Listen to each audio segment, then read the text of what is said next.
नमस्कार दोस्तों, स्वागत है आपका अपने YouTube चैनल पर।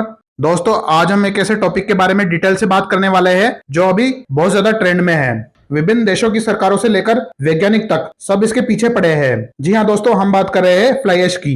दोस्तों, सबसे पहले हम ये जान लेते हैं कि फ्लाई ऐश किसको कहते हैं। तो फ्रेंड्स, जैसा कि इसके नाम में ही इसका मतलब है, इसमें जो ऐश शब्द है इसका हिंदी में अर्थ होता है राख। जी हाँ दोस्तों, यह एक प्रकार की ऐसी राख होती है जो हमें थर्मल पावर प्लांट में कोयला जलाने से प्राप्त होती है। दोस्तों, कोयले के जल जाने के बाद जो राख के रूप में वेस्ट जनरेट होता है उसे हम फ्लाई ऐश के नाम से जानते हैं।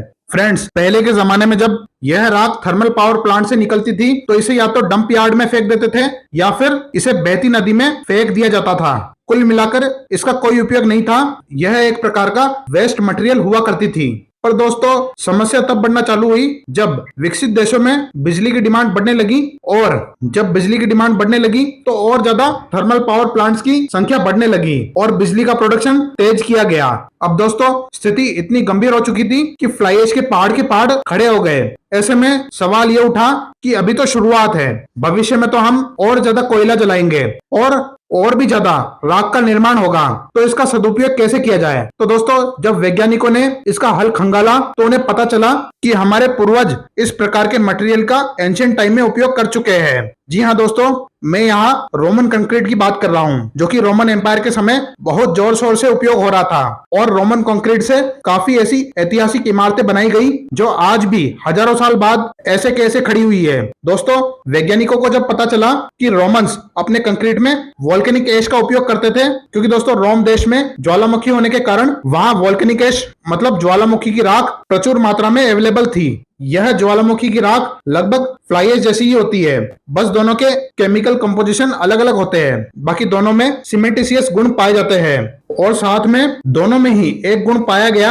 जिसने सबको हैरान कर दिया कि इन दोनों राख को यदि कंक्रीट में इस्तेमाल किया जाए तो यह धीरे धीरे समय के साथ कंक्रीट की स्ट्रेंथ और लाइफ को घटाने के बजाय बढ़ाती रहती है। मतलब ऐसा भी पाया गया कि M20 कंक्रीट समय बीतने के साथ M30 से लेकर M35 तक स्ट्रेंथ शो कर रहा था और इससे ओवरऑल कंक्रीट की लाइफ बहुत ज्यादा बढ़ गई। प्लस इसके पार्टिकल्स इतने फाइन होते हैं कि यह कंक्रीट को इतना सघन कर देते हैं कि आपका आरसीसी स्ट्रक्चर वाटरप्रूफ हो जाता है, क्योंकि दोस्तों कंक्रीट की सघनता के कारण पानी आसानी से अंदर नहीं घुस पाता है और जो हमारे स्टील बार से उनमें बहुत लंबे समय तक जंग नहीं लगता है। दोस्तों, इसके इतने फायदे पाए जाने के बाद इसको निर्माण कार्यों में उपयोग करने की कवायद शुरू हुई। फ्लाई ऐश द्वारा कई सारे प्रोडक्ट बनाए गए, जैसे PPC cement, fly ash bricks, तथा इसे डायरेक्ट कंक्रीट में भी मिक्स किया गया। दोस्तों, इन सब का रिजल्ट बहुत ही ज्यादा गजब का निकल कर आया।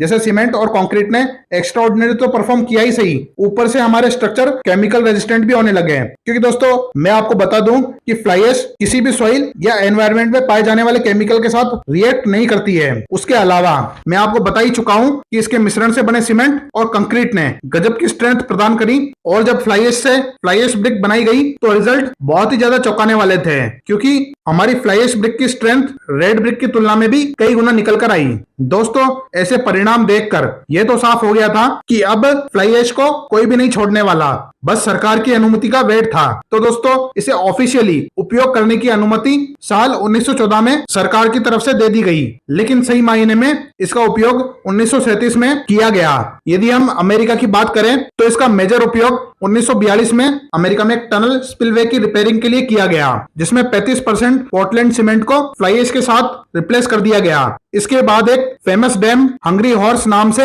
अमेरिका में बनाया गया, जिसमें massive amount of fly ash का उपयोग किया गया। आप यूं कह सकते हैं कि अकेला यह डैम फ्लाई ऐश के कई पहाड़ अकेला खा गया, और आज भी यह डैम एक one of the most important concrete structure में गिना जाता है।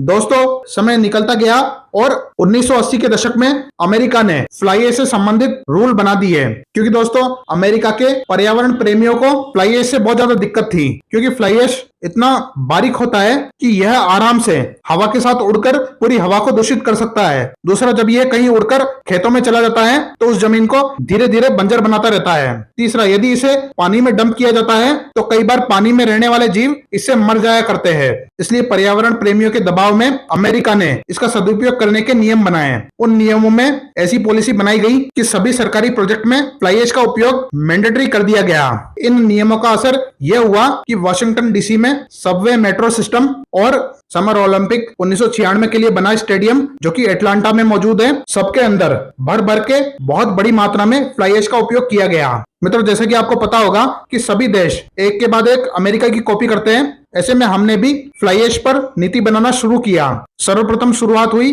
10% फ्लाई ऐश मिलाने से।